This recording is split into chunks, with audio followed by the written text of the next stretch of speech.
Hey guys, welcome back to Rudder Renovations, where today we're going to be learning how to remove a rotten wooden floor in this 15-foot Sylvan Sunchaser. Here we go.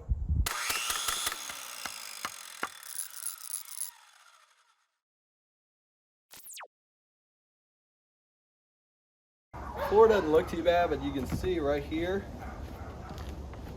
there is no floor. There's just a big hole, and the only thing keeping it together is the carpet.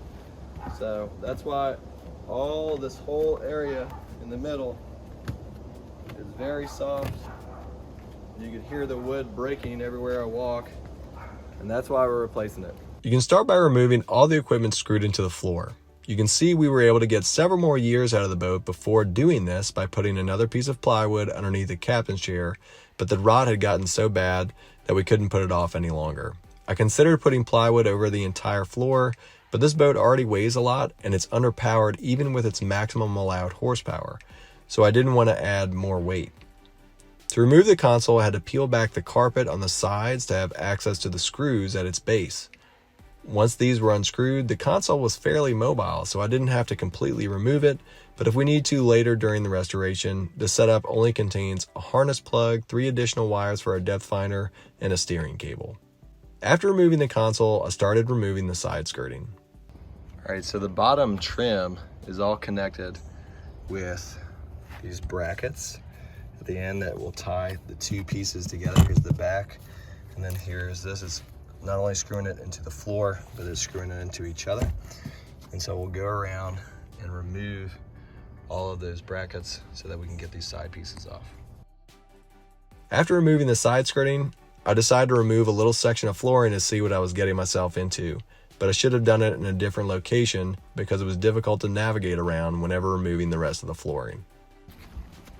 All right, so here you can see we removed some of the carpet, and here's a fiberglass coating on top of the plywood, and the plywood, as you can see, is pretty much just completely gone. Once I pulled back the carpet, I was able to use a shovel to remove the flooring, which gave me plenty of leverage and was sharp enough to cut through the top layer of fiberglass. It proved to be the right tool for the job because it was strong enough to remove the top layer of fiberglass, but not damage the stringers underneath. I wore a respirator through the entire process of removing the floor to help protect my lungs. I also researched online to see when boat manufacturers stop using asbestos before starting this project. If you decide to take on a project like this, I'd highly recommend doing the same. All right, so here's the progress we made in probably about 30 minutes.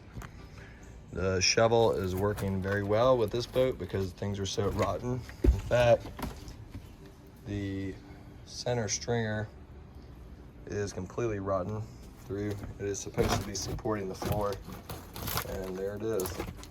So the back's rotten too. I'm gonna have to replace that. And you can see that the wood is pretty much just falling apart. The shovels work great up till now, and just to cut along the edge, I'm going to use a oscillating tool, also known as a multi-tool, and I'm going to have a shop vac right alongside it to suck up anything that comes up, and the shop vac has a high efficiency bag inside. I use my oscillating tool to cut along the exterior of the floor, leaving about 1/4 of an inch overlap. This way I can slip the new flooring underneath the lip of the existing fiberglass, hopefully making it easier to glass in later. The wiring harness and steering cable went through a hole in the side skirting by the console, and I don't intend on putting the side skirting back, so I cut a slot in it with my oscillating tool to guide the cables through when removing the skirting. After cutting out a bulk of the flooring, I was able to use my shovel to remove much of the debris. After letting everything dry out for a day or so, I used my shop vac to clean up the rest. Right now, I'm gonna remove the rest of the front so I can expose the stringer, which is completely rotten and not even attached anymore, so we can repair that. I decided to use the oscillating tool because it creates a lot less dust than other saws, it can fit into small places, and I was less likely to cut through the hull of the boat or my stringers. It took a little time, but I felt like it was the best tool for the job. All right, so you can see on my first pass that I didn't get all of where the wood is, so I made an extra pass so that I could remove. There's still rotten wood in here. I didn't want that touching my new wood, so I cut a little bit deeper to remove that rotten wood. And there's a little bit left underneath here, so I'm cutting this back a little bit so that I can get all the wood out and start with fresh wood.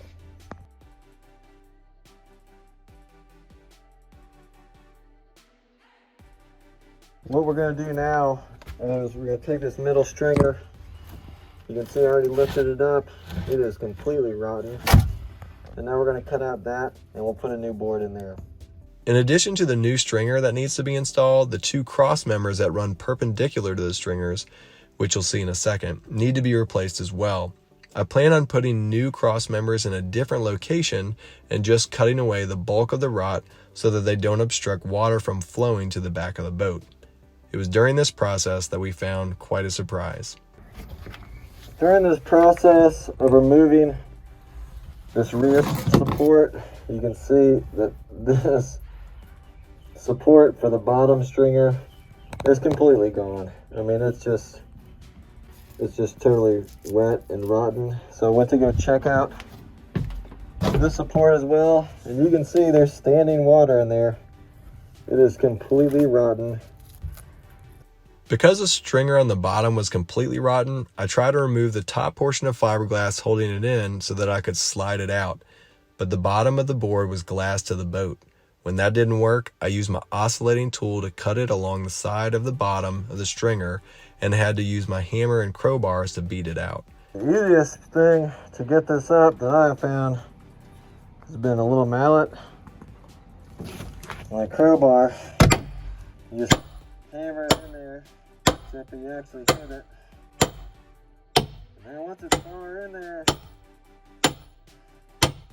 you can see it start to break.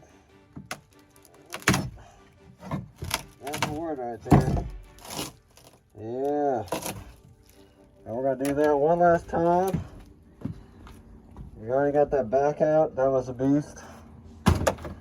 Wasn't too bad though. Let's finish getting this thing out. All right, as you can see, all of the flooring has been removed, including all the plywood underneath there, underneath that 1/4 of an inch lip has all been removed all the way around the boat.